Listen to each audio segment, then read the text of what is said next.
All right, speaking of Mike Vrabel, I've got one more thing I wanted to talk about today. Did you see this Jeff Howe story? I tweeted this at Nick C Radio. If you want to follow me on Twitter at Nick C Radio. I'm also on Blue Sky. If you're on Blue Sky, you can check me out there. Also on Instagram, but I tweet a lot. I Blue Sky some, and IG is really just helping promote the podcast. But I tweeted this out. Jeff Howe, The Athletic, he polled 10 NFL executives and coaches. And he asked the executives and the coaches, which hire was the best hire? Like rank your head coach hires in the NFL. So here are the top three. There was a tie for second place. Again, this was from 10 executives and coaches in the NFL. Pete Carroll and Ben Johnson tied for second place. They finished with 33 points. The number one hire, according to the executives and the coaches, the number one hire by far was Mike Vrabel. So Ben Johnson, Pete Carroll finished with 33 points. Mike Vrabel finished with 48 points. And if you look at, some people might say, oh, that's because Ben Johnson took some votes, right? Pete Carroll took some votes. No. If you look at how the voting broke down, Vrabel finished with 45 first place points. 45. Ben Johnson, for example, finished with 5. So, I mean, this was a blowout. And Jeff Howe wrote, Vrabel dominated this vote, proving how respected he is by his peers. Vrabel will command a more disciplined culture in New England after the organization was stuck in somewhat of a purgatory last season. Here's what an executive said to Jeff Howe about the Vrabel hiring. Quote, Vrabel has been a successful head coach with bona fide leadership ability, which is underrated with the personalities in today's game. I think that's a great point. When you look at today's game, the egos, the personalities, the social media stuff, it's very important to have somebody in that locker room as the head coach who has, as the executive calls it, bona fide leadership ability. It's crucial to the operation, and Vrabel has that. The executive continued to say, quote, he's really organized situationally within the game. His personality fits the Northeast, where they're going to run the ball and play good defense, and he has a quarterback. So again, the Jeff Howe article today, story at The Athletic, polling 10 NFL executives and coaches, asking them which head coach hiring is the best hiring. By far, Mike Vrabel won this. He smoked the competition. So it's not a homer take. It's not a Patriot fan take that the Patriots had the best head coach hire in the NFL this offseason. It is how the NFL feels. It is how fellow coaches feel. It is how executives feel.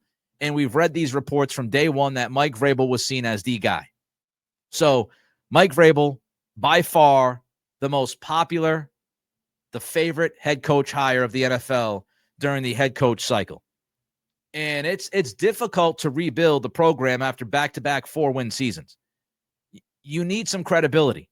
And it goes back to when we had the conversation before Vrabel was hired. We talked about Ben Johnson. We talked about Vrabel. And Mike Vrabel was my number one guy. And he was my number one guy last offseason. But the Mayo contract was the Mayo contract. What happened, happened. But Vrabel was my number one guy because of what that executive is talking about, the bona fide leadership ability, the fact that he led an NFL team in Tennessee for 6 years, the fact that he got to an AFC championship game with that team, the fact that he won 12 games with that team.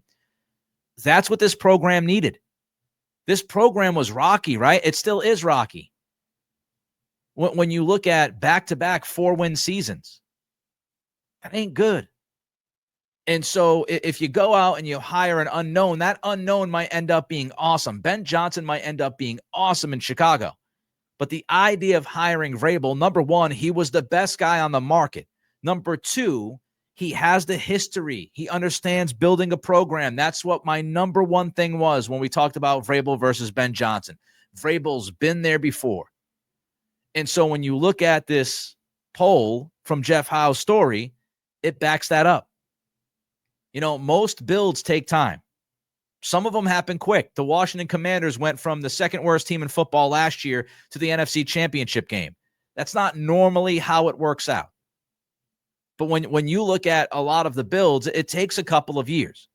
So back-to-back 4-win seasons, it's going to take some time. It's going to take a year or two to really kind of steady this ship, right?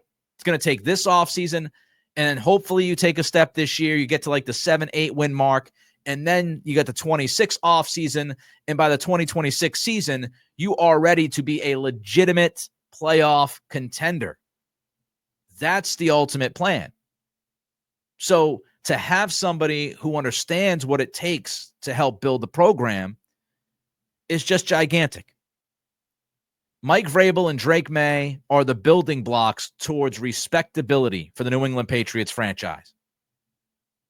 If Mike Vrabel does what he can do, or what we think he can do, and Drake May continues to develop and ends up being as good of a quarterback as we think he could end up being, those are the two building blocks. Those are the two pillars for this franchise moving forward. Vrabel and May. Those are the two pillars that this franchise is going to stand up on. The two legs. That's it. If you've got the head coach and you've got the quarterback, you're going in the right direction.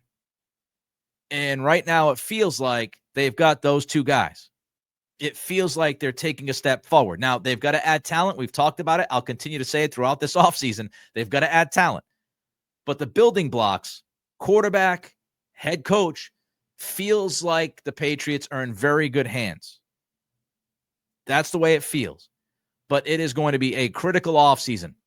Going back to the Adam Schefter thing, Patriots, the fourth most interesting team in the NFL this offseason because of the money, the draft capital, the fact you have Drake May, the fact you added Mike Vrabel. But this is going to be a critical offseason because now you've got to go into free agency. Now you've got to go into the draft, and you've got to hit. You've got to hit a number of times. You need more talent on this roster. I mean, I truly cannot wait to talk about this offseason and free agency. We are going to get into it.